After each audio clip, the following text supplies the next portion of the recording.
Hello and welcome to the 2012 Consciousness Raising Summit, brought to you by Raising Consciousness Now and Consciousness Now TV. I'm your host, Dr. Veronica Tracy-Smith, and today we have Dr. Marj Britt, who is a Senior Minister Emeritus at the Tustin Unity in Southern California. She's been there for over 18 years, and she created these incredible meditation gardens with the people in that church.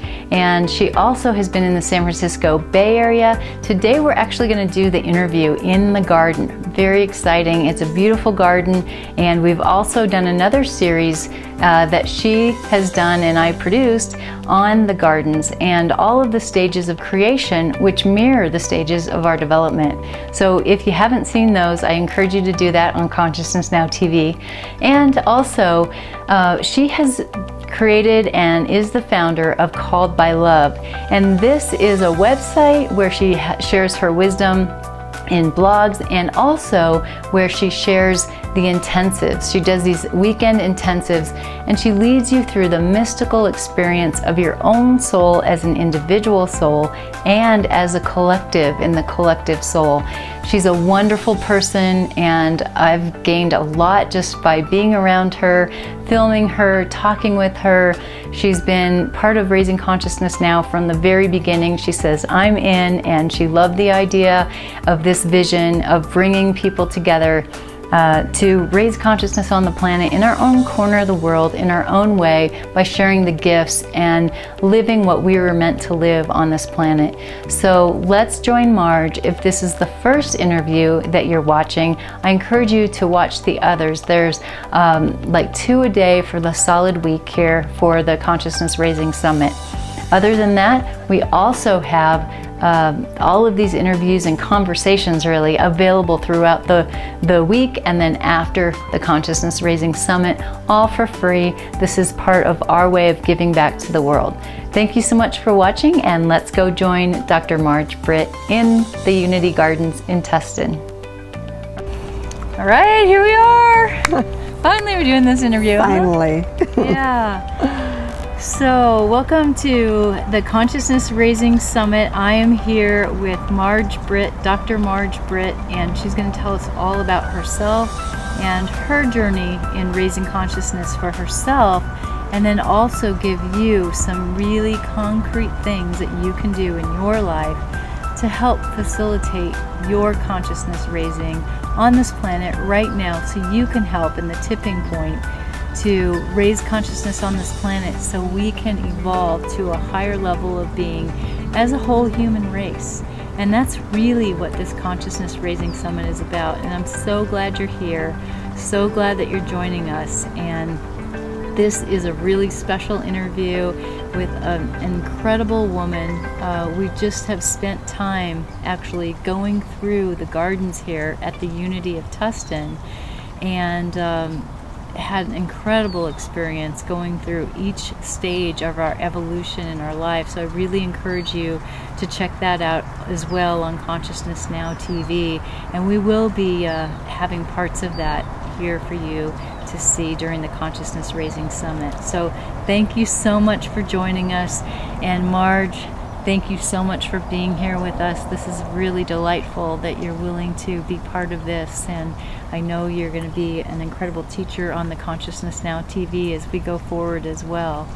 So tell us, just warm us up for your journey to consciousness, your own spiritual journey, the way that you've come to your own realization of who you are at this point in your life, and just give us a overview of that, if you will, please. Well, my journey has come to me as sort of a surprise, actually. I never intended to be in the role that I am. I had other plans for my life. And I think that's true of a lot of people who find themselves at one moment in time in the experience of consciousness shifting them, as opposed to their consciously choosing the shift. Yeah, we're really trained to, here's your life, here's how you plan it, here's how you plan this and that.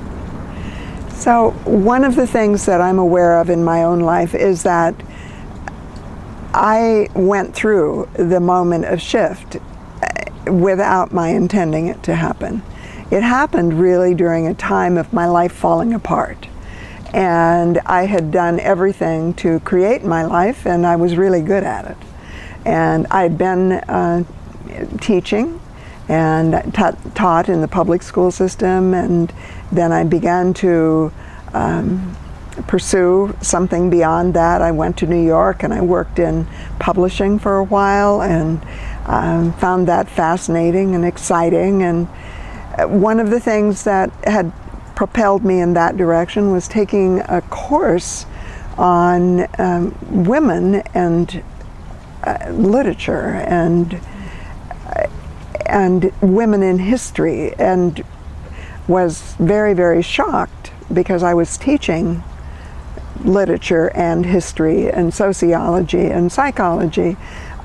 I was very shocked to have the teacher in the class, a professor, ask us to go home and look at the indexes of our books and identify the number of women who were in those books. And I'd never even realized that that kind of unconscious bias existed. And this was in the 1960s and 1970s, early 70s, and I was shocked and stunned. And I called a publishing house in New York that I was told was doing some work on correcting this. And I said, when will I be able to get the books? And they said, well, we're just working on doing the research for them now. And I said, well, what am I supposed to do in the meantime? And in that process of that dialogue, the person on the other end of the line said, you're really serious about this, aren't you? I said, yes, I'm teaching, and I don't want to be a perpetrator of this kind of ongoing ignorance. And that person said, you know, if you really feel that strongly about it, why don't you come to New York and help us do the research? Wow, great. And I did. And first for a summer when I was off of school, and then I was offered a Rockefeller grant in order to stay for a year. And that set me on a path that was about consciousness raising. And I don't see that as totally similar with the path that I'm now on, but it was the beginning. And often I think the path evolves as we evolve. Right. So you're even saying consciousness raising doesn't have to be necessarily that we put parentheses around it as spiritual. I mean, it's about really raising the consciousness on all levels for any idea, things, raising consciousness about even women in the world and our place in the world. What I realize now is that I was sort of the second wave of the women's movement. The people that had been in the first wave were people like Gloria Steinem and Betty Friedan, and I was in the wave immediately following that, and felt the passion of the first wave, and then jumped into the water myself and saw the things that opened and realized that I needed to be part of the next stages of what was unfolding. And so during that year in New York, I began commuting. I lived on Long Island and on the North Shore, and I began commuting once a week to the University of Massachusetts to work on my doctoral degree.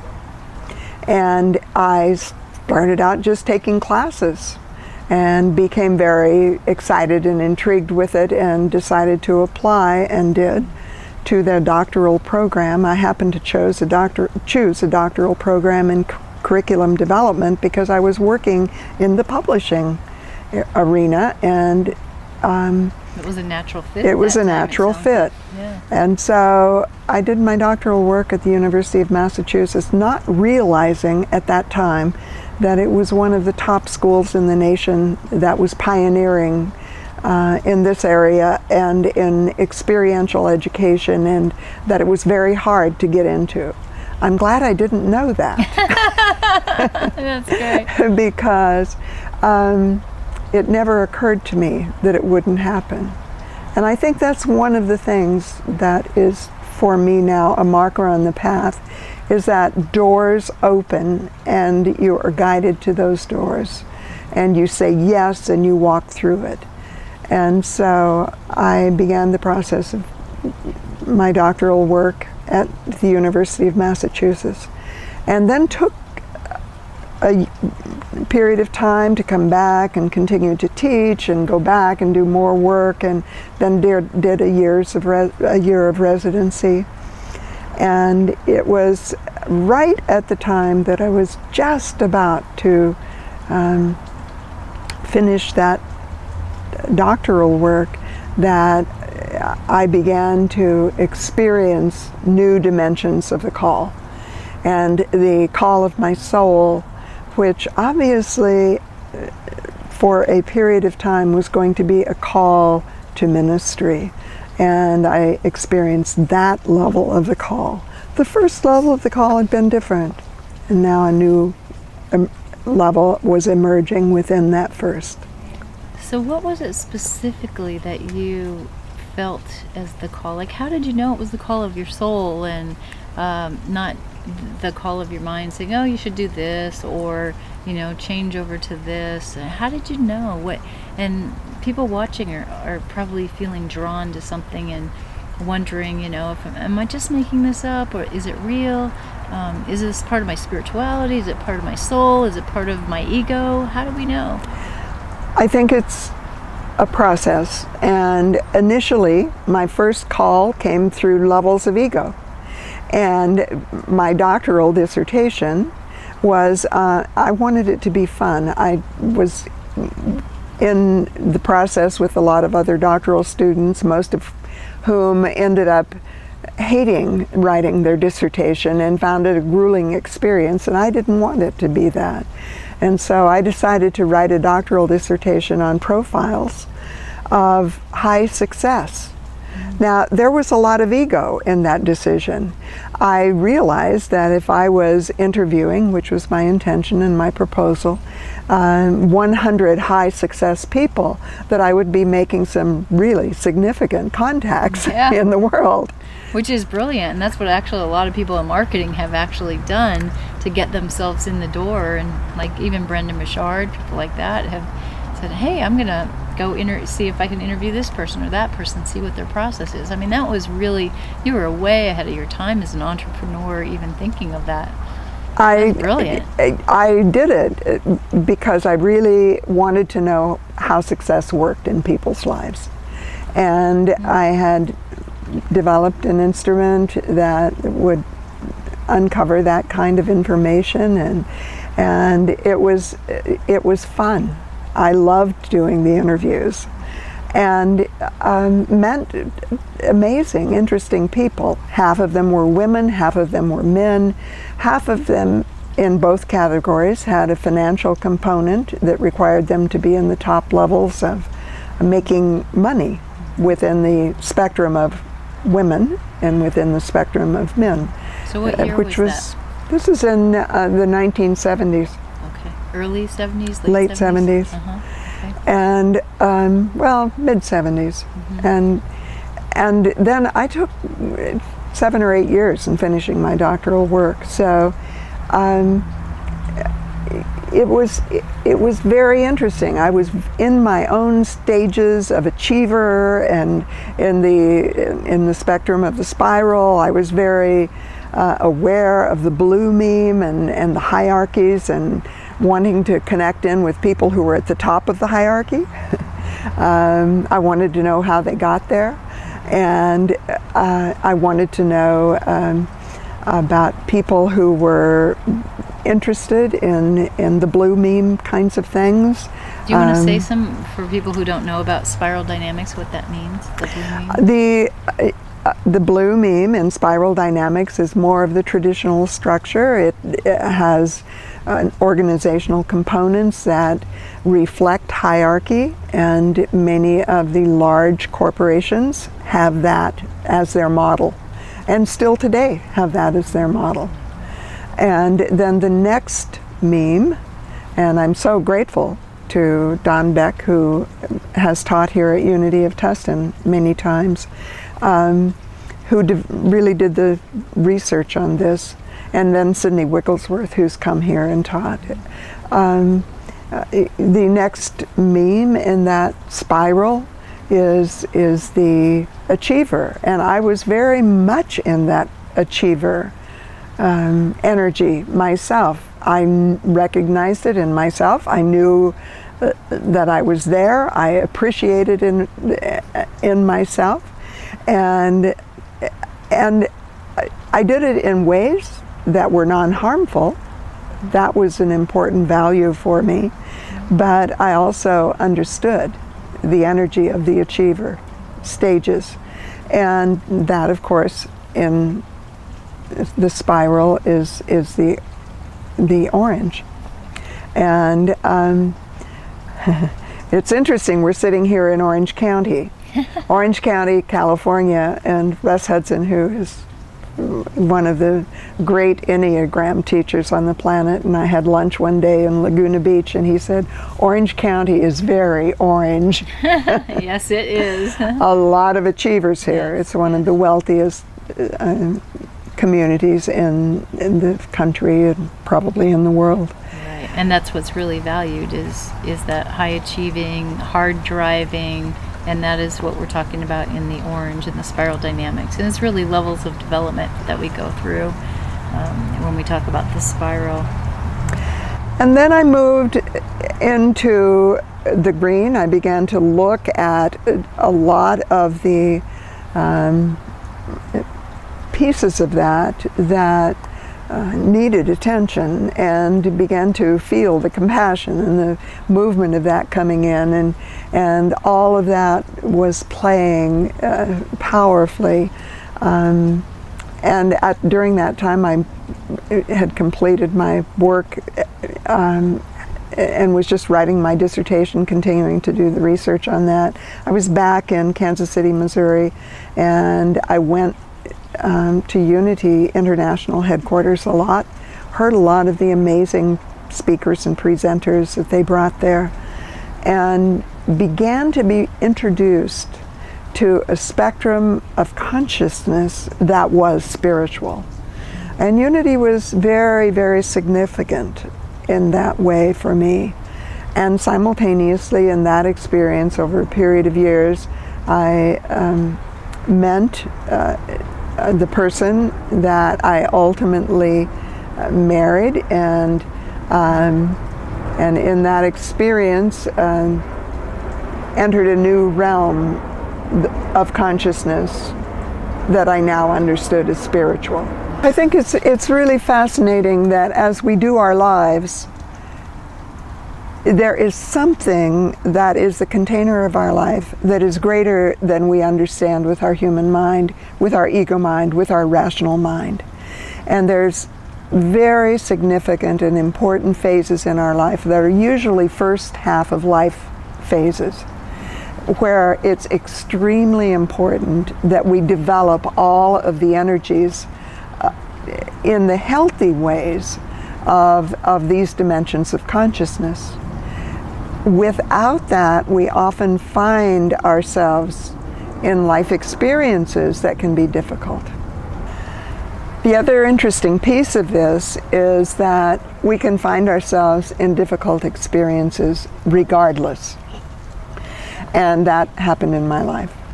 The marriage that I hoped would last forever didn't. And after 2 years,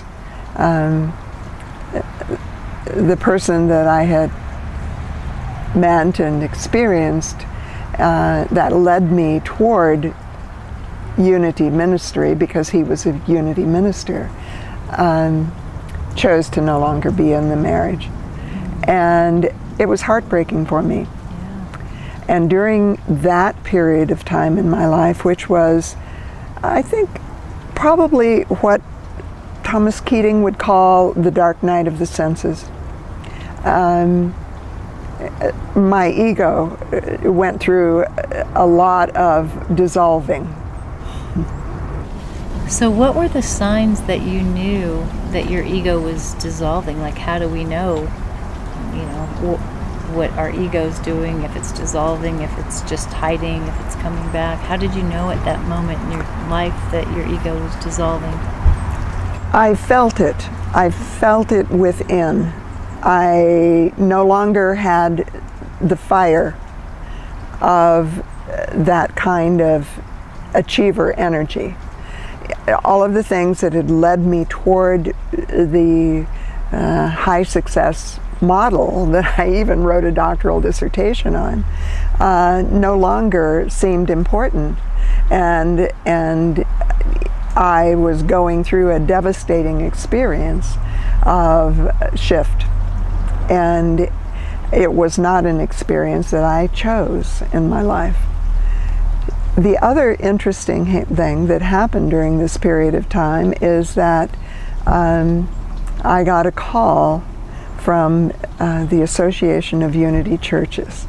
There is a requirement in ministry that if your marriage is in trouble, and my husband at that time was a Unity minister, there is a requirement, or there was at that time, that if your marriage is in trouble, you let the association know, because it can impact churches.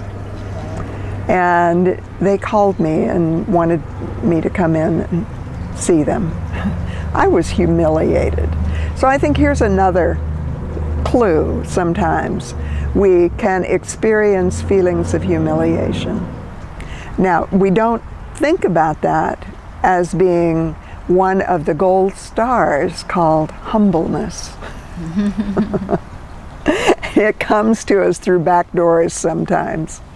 And so that's another part of ego dissolve, the movement toward feeling humble. And it sometimes comes in ways that we don't expect. So what's the difference, would you say, then, between feeling shame and humility, and really that true humble feeling where it isn't attached to ego? Even your successes aren't necessarily attached to ego, versus shame and well, I don't think shame. it was shame. I think shame is different. Right. I'm just wanting to differentiate, because I'm wanting to help people know the difference for themselves between that ego attachment and the non-attachment. Humiliation has more of the energy of devastation, and it's not shame. It's feeling like I've done everything I knew how to do. And so what I know is that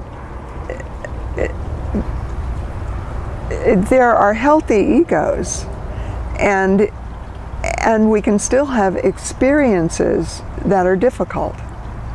And it doesn't mean that we've necessarily done anything wrong. It means that we're having an experience that's difficult. So shame often comes with feeling we've done something wrong. Right. So this is very different. Right. And I know you, and I know you're, you wouldn't say that we need to get rid of the ego. No. But, like Cindy Wigglesworth talks about, is growing up our ego.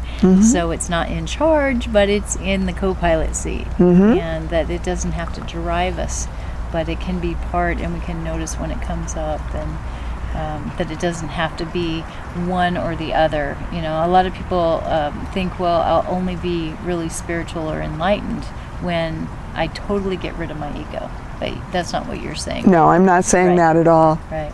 I actually went for that interview, and that moment, which I entered feeling devastated, was a moment that was to open me to my next stage, because I went into the room for the interview and had one of two voice and light experiences that I've ever had in my entire lifetime.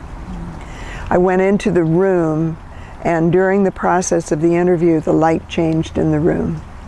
And I heard a voice. I thought it was the interviewer's voice. Ultimately found out it wasn't. I heard a voice that said, "Close your eyes, Marge." And as I closed my eyes, I heard the question, if you could do anything in the world, what would you do?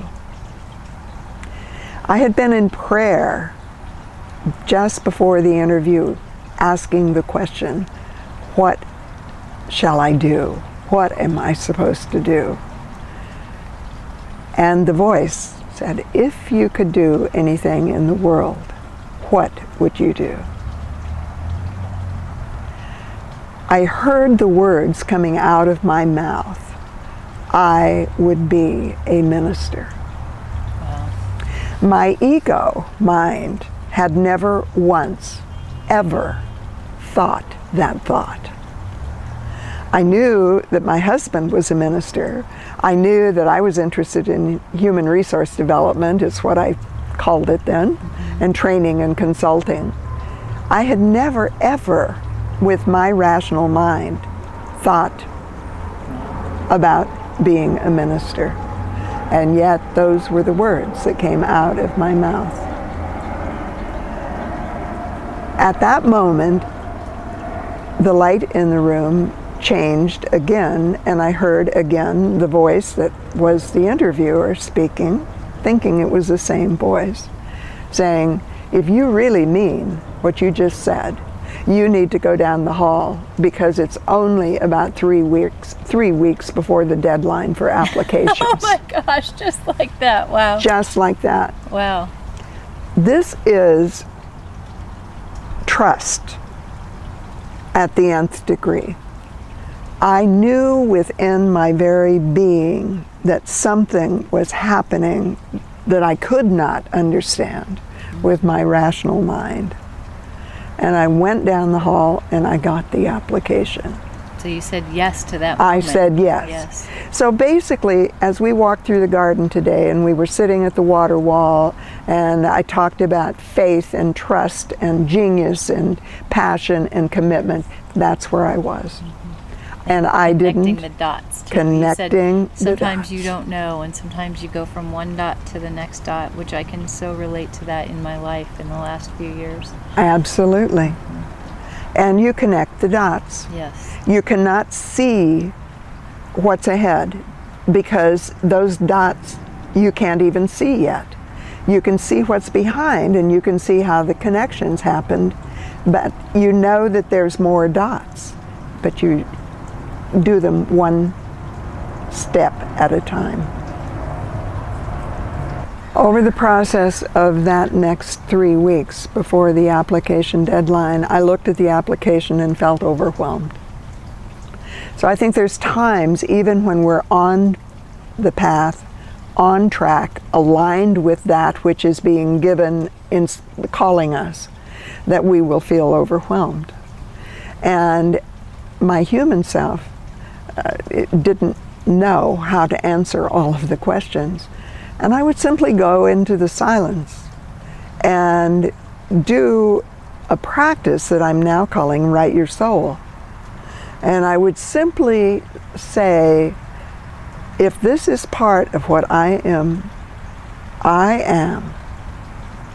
being called to. Give me the answers.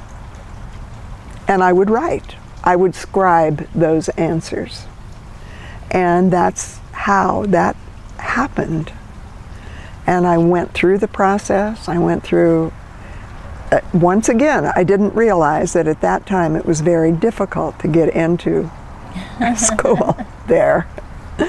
And you had said yes. I had said yes, and I went through the resident training program at Unity Village, Unity School, and did my ministerial training there at Unity Village Seminary. And I'm now on the board, or they call it the Academic Governance Council of that same seminary. Okay. And is that International Unity? International. Yeah. Unity So International. You're on the board of Unity International? It's called the Academic Governance Council. Okay. So it's very interesting how the moments when we're called into the settings can often become the moments in which we become important parts of the institution's own evolution. And they're in the process now of applying for academic accreditation at the university level and that kind of thing. And I'm so grateful to be able to be part of something that is obviously a lot bigger than my personal self. The personal self begins to dissolve in the process of the call. So right now, where are you in your life in terms of your own consciousness raising on this planet, in terms of that tipping point? What do you think, not just for yourself, but for humanity, what is it that we're called to do as individuals watching today, people who are a part of this summit right now? They've heard a call and they've said yes to even listening to what we're offering here. What would you say to them about what they could do in their lives, about how in their own corner of the world they can help to raise consciousness on this planet? Follow what the guidance is that's coming, and simultaneously, and I think this is so important and it's helpful, if you begin to understand some of the maps of consciousness that are available to us now in ways that they have never been available before on the internet, and with amazing teachers of consciousness. The amazing teachers of consciousness include some of the people that you've worked with, like Cindy Wigglesworth, who was a student of Don Beck. And I believe that our souls come in with the containers of experiences that are potential to unfold in our lives. It's up to us to become co-creators in the process. We have to say yes. And so we're constantly in the process of education. We have to learn all of the things that we're being called to in order that we can teach them. Right. And often those are beyond what our ego knows. Right. Even our brilliance. I mean, really, not even realizing sometimes that we have something in us. I mean, I've had that happen to me many times, and went through an illness that my brain wasn't working very well, and it's been a slow process coming back, but then all of a sudden now my brain is on track and I'm learning things, technical things, even the video stuff that, it's like, wow, where did this come from? And the ability to integrate and maintain and retain information is just incredible. It's like downloading. Yes, yes. And that's exactly what happens. So the stages that we talked about in walking through the gardens today, I can recognize those stages in my own life. I can see when I was there and when I continue to be there. And I live now with what I call vertical awareness. I live in the awareness of all of the stages simultaneously, and have the codes and the keys within my own consciousness to communicate at almost any of the levels. And part of that has been a learning process, and becoming students of some of the master teachers, some of whom are still alive on the planet. And that has, in my life, has included some of the teachers that have come here to Unity of Tustin.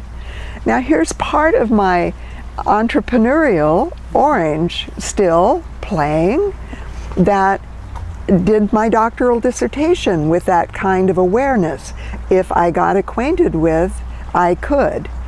But now it's playing at a level that is truly reflective of higher states of consciousness, even states of non-dual awareness, because I finally realized that if I stopped spending the money to travel all over the planet, to go to master teachers, I could literally spend some of that money to bring master teachers here to Unity of Tustin, and everyone in this community could begin to experience them, and we would begin to create a core, a resonating core of consciousness right here in those vibrational fields.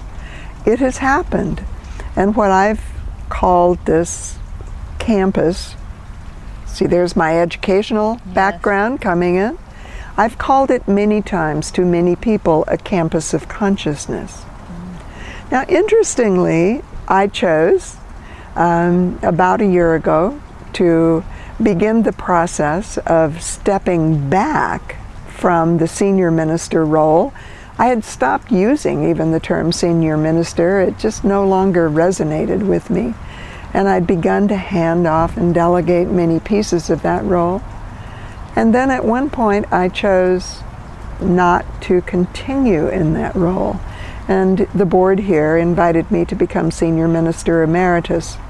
And I stepped into the role that I'm now in, which is teaching intensives here once a month, speaking once a month now, and at least through the year 2012, perhaps beyond, doing intensives on called by love. What does it mean to be called by love? Love is the entry point. In love without an opposite is the entry point into what you and I know as the second tier. It is non-dual awareness. And that entry point of love without an opposite is a field, a vibrational field of consciousness, a living, breathing, pulsing field of consciousness that will fill you, that will energize you, that will motivate you, that will give you the living fire, as Rumi describes, the fire of consciousness. And it's not the same fire that you feel with the ego. That's a fire in the belly that wants to get rich and wants to succeed. It's a different fire. It's a fire of the living flame of spirit. And that begins in this realm that my focus has moved to. Called by Love, interestingly, is about the soul's evolution. And yet, it has all of the levels within it that are about the levels before the soul is consciously realized. So I know that you have a website called By Love, Mm-hmm. and you're doing the intensive workshops, and you're drawing people into the Called by Love, including me, to help you get your message out there more. That's really your passion. So that's really where you kind of turn to now with your energy, with your life's work now, is Called by Love. And it's still, you're still connected to the Unity of Tustin. And so you're kind of weaving those two together in a big way. How can people, what can people get from going to Called by Love website? What are you drawing people there? What will they gain from that? It's still in its own birthing stages. We have done so far 8 intensives, and each one focuses on one of the sites in the garden that we just walked through today. We spend Friday evening and all day Saturday a period of 7-8 hours together in community, talking about just one part of the journey. Can you give us an example? Well, I can use the example of the site that you just mentioned a minute ago, where what about your brilliance? What about your genius? What I realize in my own life is that I've gone through all of these stages as an individual soul, and now what I'm in the process of is birthing the same stages for a collective soul that is called by love. It's no longer about a personal self for me. It's about something that is greater than the personal. It is about what does it mean to be called by love. So all of the experiences of all of the stages will move in their own process once again. So right now, one of the things that's coming in that would be example, and example is that second stage that is about knowing and the unknowing. It's still in the invisible in many ways. All of the parts of it aren't even on our website yet. It's in its infancy still. Within the next 2 or 3 years, it will go into its own stages of growth and emergence, and it will have all of the things that I already have the glimpses of, which is part of the third stage, glimpses of the soul. And so all of it plays over and over again at various stages in our lives. Now, I'm seeing that play during the birthing of Called by Love, which is another level of my own birthing. Another level of the birthing of my own genius, the birthing of my own passion, the birthing of my own commitment, but it's no longer a personal genius, a personal passion, or a personal commitment. It involves... It's coming through you more. Exactly. Instead of from, you know, feeling like it's from you, from an ego place that you have to go out and prove it. It's really coming through you. And yeah, there's totally no proving it anymore, because you don't even know all of it that's coming, and all of the pieces of it reveal themselves. It becomes, miracles are no longer necessary because revelation is happening, and the revelation is revealing itself, and it is guiding, which is very fascinating. It's one of the principles of miracles that I used to teach when I taught A Course in Miracles. 5 times, cover to cover, every page, underlined, highlighted. And now I'm understanding it in a whole different level. I think isn't that true as we go through our lives, that we understand something in one level and we kind of go through our process and come to another place, and then we look back and we see it from another place. And I know I'm certainly experiencing that in a lot of different places in my life, understandings that I had at one level, and that was as far as I could understand it then. But exactly. Things coming, you know, understandings now, and they're being woven together and connected. Those dots that you talked about, connecting in a whole new way. What I find now is that the questions are more valuable for me than the answers. Yes. And the questions are what leads me into the unknowing and into an answer that will ultimately emerge into the next question. Yes.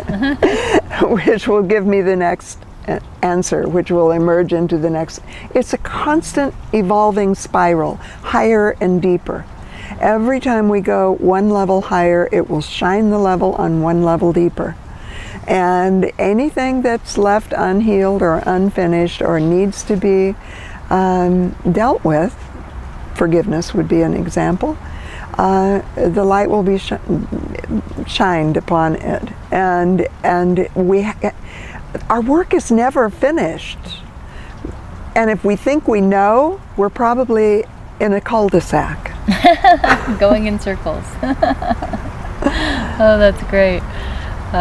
Yeah, and you know, another level of that is really about trust. So I know you shared with us so much about the levels of trust that you went through each stage. Is there a needing to hang on to anything now at this point in your life so you can have that trust, or is it pretty open-ended and you just let it flow? There is not a needing to hang on to anything. What I'm experiencing now in my life is a movement from complexity into a greater simplicity. The term came up last night in the class that Debbie was teaching, the second simplicity. And that is what's revealing itself. So I find myself moving into a greater simplicity. And I still have the things that I have, partly, and yet there's been immense changes in my life. On the blog for Called by Love, which is just a blog now, eventually it'll have products and schedules and other things, intensives listed. It does talk about the intensives now. Blog that I wrote for Called by Love, which got created by someone on our team. The first blog that I wrote was called Of Tsunamis, Earthquakes, and Womb Houses. And it talks about the whiteboard of my life being erased. And so I think it's a myth to believe that we can hang on to everything that we've ever achieved or owned, or even the things that we deeply, deeply valued may disappear. It will. I mean, we all go back into the earth. Exactly. So we can't hang on to anything. But what is always present is that field of love. And that's the thing that I value most of all now, that field of love. Life continues as life continues. Life shows up as life shows up. And that field is what sustains me. So the practice that I do now, which is my primary practice, and which I would highly recommend to anyone, is called Write Your Soul. It's fascinating. A practice that I highly valued for over 20 years was silent meditation. I still highly value that, but it's not my primary practice anymore because I've transcended and include. I transcended and included it in the transcend and include. I start by sitting in the silence, but I sit with a notebook in my lap. I sit in the silence with the awareness that I want to write my soul, not write from my rational mind, not write from my human mind, not write about the day's events necessarily, although if that comes in from the level of the soul, I can scribe that. But I scribe what downloads. I scribe what comes in. Sometimes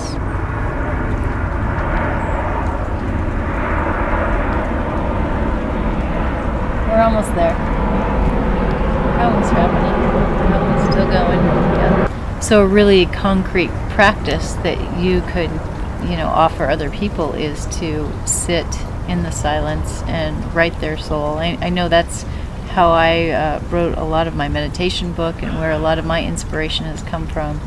I call it inviting the muse in as well. Mm-hmm. And I know Neil Donald Walsh actually calls it that.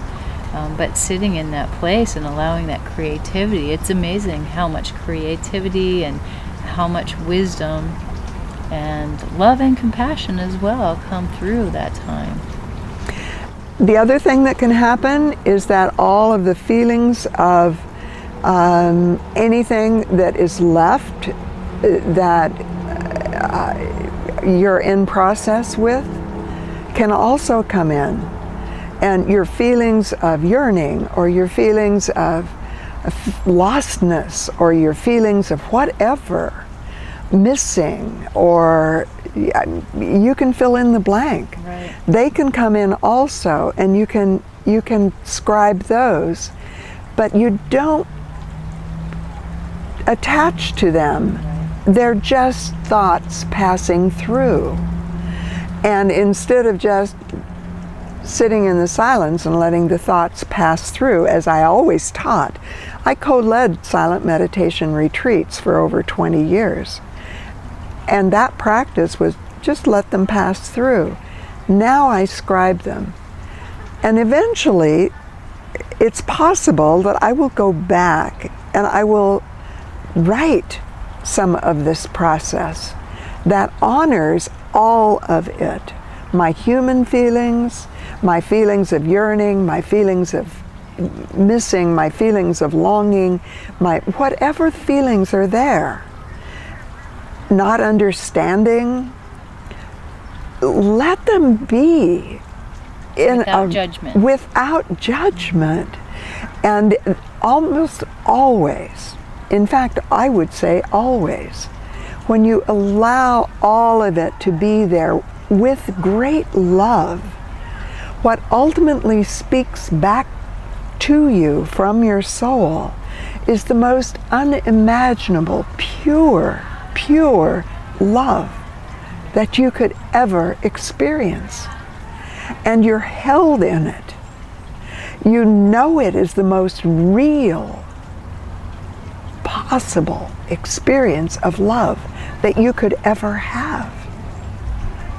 You don't ever feel lack in that experience of love. And it's part of what Called by Love is about. That is the love that is calling you. And it's pure. And it's not something you have to go outside and look for. You don't go and try to meet someone to get it. It's a love that is your very being. And it's beyond your very being, because it is the love, the pure love, that is the essence of every other soul. That's beautiful. That's beautiful.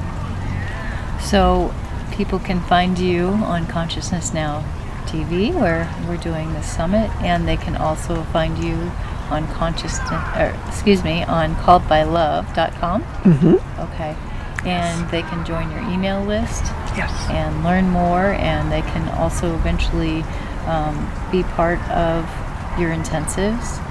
And if they live far away across the globe, they can also eventually get your intensives and the training that they can order. Mm-hmm. Great. Wonderful. That's true. Eventually there will be products on calledbylove.com. Now they're not there, although those products are beginning to be available. We're videoing and recording every intensive. Wonderful. And so we're in process. We're birthing. Yes. And you know, it's amazing, because what I realize at this point in my life is that this amazing journey continues. There is no end point. Mm-hmm. I'm 73 years old now. And I feel like the energy and the excitement and the passion and the genius are in their next stage of evolution. That's amazing. It's wonderful. And I love the evidence that I see of this spiral in the lives of the people that I experience as part of Called by Love. Well, thank you so much for being here today. It's just been amazing. It's been amazing to sit here with you and feel your love and feel that field really around us. And the gift that you're giving to people watching this will go on and on. You know, that's what I love about this work is, you know, it's just not this one time, but this can go out like a pebble thrown into the lake and the Yes. ripples go out, and we never know who is touched and who's affected, or what piece of what you said will they be touched and affected by. So thank you so much.